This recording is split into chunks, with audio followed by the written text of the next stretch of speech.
22వ అధ్యాయము 27, 28, 29 వచనాల్లోంచి మనం కొన్ని మాటలు చూద్దాం. తొందరగా చదవండి. నీవు ఆయనకు ప్రార్థన చేయగా ఆయన నీ మనవి ఆలకించును. నీ మొక్కుబళ్ళు నీవు చెల్లించును. మరియు నీవు దేనినైనా యోచన చేయగా అది నీకు స్థిరపరచబడును. నీ మార్గముల మీద వెలుగు ప్రకాశించును. నీవు పడద్రోయబడినప్పుడు మీదు చూచగలందును. వినయము గల వారిని ఆయన రక్షించును. చాలు. దేవుని స్తోత్రం. ఒకటి, నీవు ప్రార్థన చేయగా ఆయన ఆలకించే దేవుడు. ప్రార్థన చేస్తే ఆలకిస్తాడు. పడుకుంటే దొరబెట్టుకుని ప్రార్థన మానేసి ఆయనకి ఇవ్వవలసిన సమయం ఇవ్వడం మానేసి ఉంటే ఏం ఆలకిస్తాడు? నీవు ఎప్పుడైతే ఆయనతో ప్రార్థనలో కూర్చుంటావో, నీ సమస్యను పట్టుకెళ్ళి ఇది నా పరిస్థితి అని చెప్తావో, ఆ ప్రార్థన ఖచ్చితంగా ఆలకిస్తాడు. ప్రార్థన ఆలకించే దేవుడు, జవాబు ఇచ్చే దేవుడు, ఉత్తరం ఇచ్చే దేవుడు. జవాబు ఎన్ని రాలని మనకి చెప్పండి.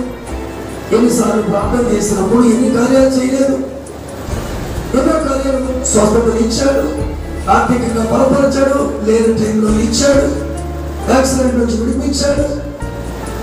అప్పటికప్పుడు ఉన్న పరంగా మన ఒంట్లో తేడా వస్తే అయిపోయింది, ఇంకా ఏమీ లేదనుకున్న సమయంలో ప్రభువా నా పరిస్థితి ఇలా ఉందయ్యా, ఆందోళనగా ఉంది, నాకు సహాయం చేయ ప్రభువా, నేను డాక్టర్ దగ్గరికి వెళ్ళి ఓపుకోవడానికి లేదయ్యా అని ప్రార్థించినప్పుడు వెంటనే హీలింగ్ అవ్వలేదా? స్వస్థత అవ్వలేదా? నిలబడలేదా? ఎన్నో కార్యాలు జరిగిపోయాయి. జరిగినవన్నీ నువ్వు ప్రార్థించినప్పుడు జరిగింది. నువ్వు యెహోవాకు ప్రార్థించు, ఆయనకు ప్రార్థించు. నువ్వు ఆయనకు ప్రార్థించగా ఆయన నీ ప్రార్థన ఆలకించే దేవుడుగా ఉన్నాడు. ఒకవేళ నీ ప్రార్థన జవాబు రావట్లేదు, కారణం నువ్వే. దానికి రెస్పాన్సిబిలిటీ నీవే. ఎందుకు అంటే ఆయన ప్రార్థన పెట్టలేదు. నువ్వు ప్రార్థన చేసినప్పుడు ఆకాశం ఇత్తడిగా మారిపోతుంది, ఆ పైకి అంటలేదు.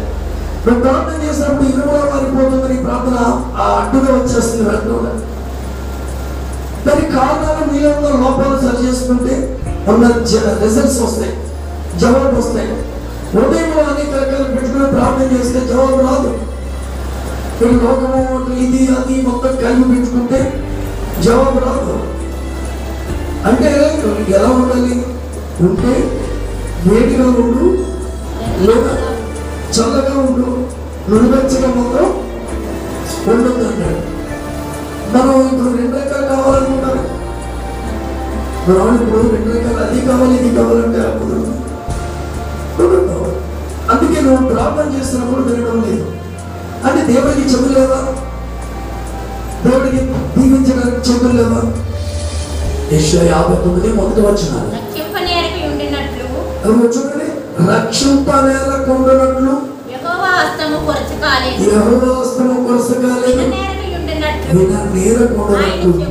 ఆయన చెవులు మందము కాలేదు. దేవుడి స్తోత్రం. అక్కడ ఏం జరిగింది కింద?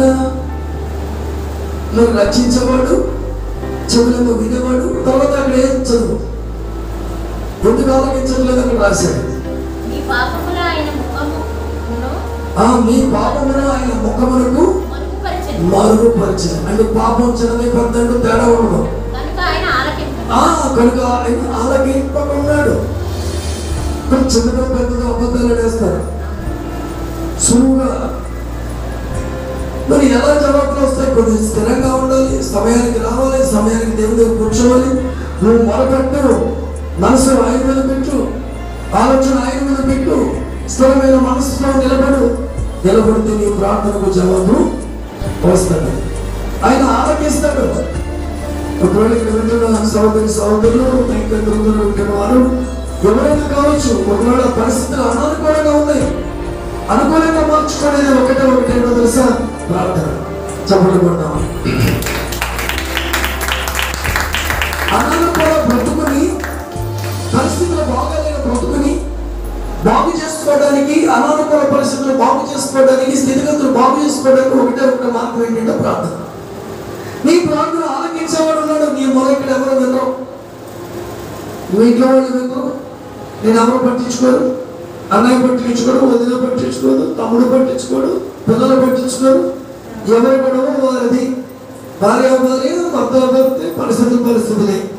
నేనున్నాను భయం అవునా అంటారు కానీ కందరు ఓకే, కానీ సమయానికి ఎవరు కూడా నీ మాట వినేవారు లేరు. అందుకొరకే దేవుడికి మొరపెట్టు, ఆయన నేను వినను అని అన్నాడు. నువ్వు ఎందుకు వచ్చావని నేను అననే అన్నాడు. ఎన్నిసార్లు నువ్వు ఆయన దగ్గరికి వెళ్ళి మొరపెట్టినా నీ మొరకు జవాబు ఇస్తాడు. తర్వాత ఎప్పుడైతే నువ్వు మొరపెట్టావో, ఎప్పుడైతే ఆయన చూసావో, జవాబు వచ్చిన తర్వాత, నీకు రిజల్ట్స్ వచ్చిన తర్వాత నేను తర్వాత చెప్తాను అన్నమాట. మళ్ళీ తర్వాతకు వస్తాను. చూడు ఇక్కడ, మరియు నీవు నీ దేవుడే దేనినైనా యోచన చేయగా అది నీకు స్థిరపరచబడను.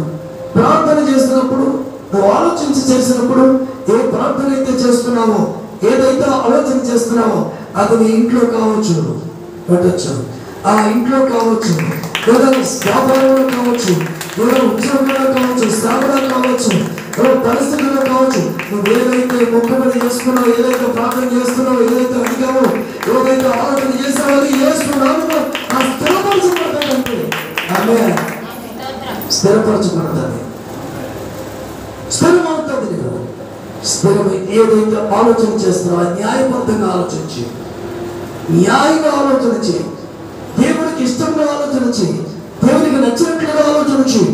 అది స్థిరమవుతుంది నీకు. నీ ఇష్ట ప్రకారంగా కాదు, ఆయన ఇష్ట ప్రకారంగా ఆలోచన చేయి. ఖచ్చితంగా స్థిరపడతావు, ఖచ్చితంగా నిలబడతావు. ఇక్కడ ఈ లోకంలో స్థిరం అనేది లేదు. ఎన్ని ఆలోచన చేసిన ఆలోచన ఫెయిల్.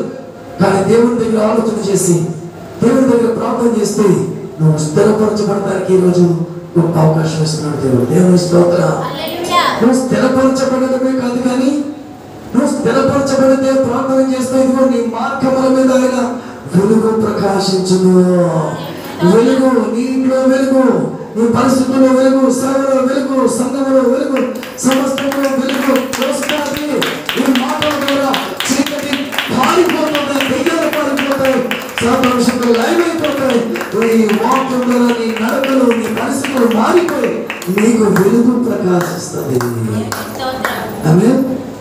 వెలుగు కలుగుతుంది. వెలుగు, ఈ వెలుగు రావాలి అంటే మొదటి మాట ప్రార్థన, రెండో మాట స్థిరము, మూడోది ఏంటో తెలుసా? ఏది యోచన చేసినా అది ఓకే చేసి నీ మార్గముల మీద ఆయన వెలుగు ప్రకాశిస్తాడు. ఆ వెలుగు నీ ఇంట్లోకి వచ్చిందంటే, ఆ వెలుగు పరిశుద్ధాత్మ సహాయం దొరికిందంటే నీ స్థితిగతులు ఒక్క పూటలో మారిపోవచ్చు. కొద్ది చెప్పట్లా, ఒక్క దినంలో మారిపోవచ్చు, ఒక్క గడియలో మారిపోవచ్చు, ఒక్క నిమిషంలో మారిపోవచ్చు. ఆయన నిన్ను దర్శిస్తే, అందుకే ఆయన వెలుగు అందరికీ కావాలి. ఈ చీకట్లో ఉంటే, చీకటి ఇంట్లో ఎలా ఉంటుంది చెప్పండి? చీకటి ఇంట్లో ఉంటే అంత చీకటి. ఇప్పుడు చీకటి భయంకరమైన పరిస్థితి, అదే వెలుగైతే అందరికీ సంతోషం కదా. ఇప్పుడు చీకటి పట్టుకుని ఏడిపిస్తుంది ఇళ్లలో. ఇంట్లో పిల్లలు మాట్లాడరు, కైనీ తింటారు, తాగుడు తాగుతున్నారు, ఇంటికి చెప్పి వేరు అక్కడికి వెళ్ళి సినిమా చూస్తారు, ఇంకా ఇష్టాలు చాలా ఉంటాయి. ఇట్లాంటి తయారైన మనసు పరిస్థితులు కారణాలు ఏంటంటే, మనం స్థిరంగా ఉండి పిల్లల కొరకు స్థిరంగా మొరపెట్టి ప్రార్థన చేసినప్పుడు స్థితిగతులు మారుతాయి. వాడు ప్రత్యేకించి రావాలి, మనం కొట్టి తెచ్చుకోవాలి, మనల్ని గట్టిగా మందరించి తెచ్చుకోవాలి. ఈ చీకటి ఎప్పుడైతే వారి ఇంట్లో, వారి వంటలో ఏలుబడి చేస్తుందో దాన్ని తీయాలి అంటే పరిశుద్ధాత్మ దేవుడు రక్షేయాలంటే, తాకాలి అంటే నువ్వేం చేయాలి? మొరు పెట్టాలి, ప్రార్థన చేయాలి. దేనినైతే దేవునితో ఆలోచన చేస్తున్నావు అది స్థిరపరచబడాలి. నువ్వు స్థిరంగా ఉండాలి. నువ్వు స్థిరంగా ఉండకుండా ఏం జరగవు. అందుకే ఏ పరిస్థితుల్లో అయితే ఆ చీకటి అంతా క్లోజ్ అయిపోయి వెలుగు కలుగుద్ది. ఈ స్థితిగతులను మారడానికి 4-5 మాటలు మీరు జాగ్రత్త పట్టుకోండి.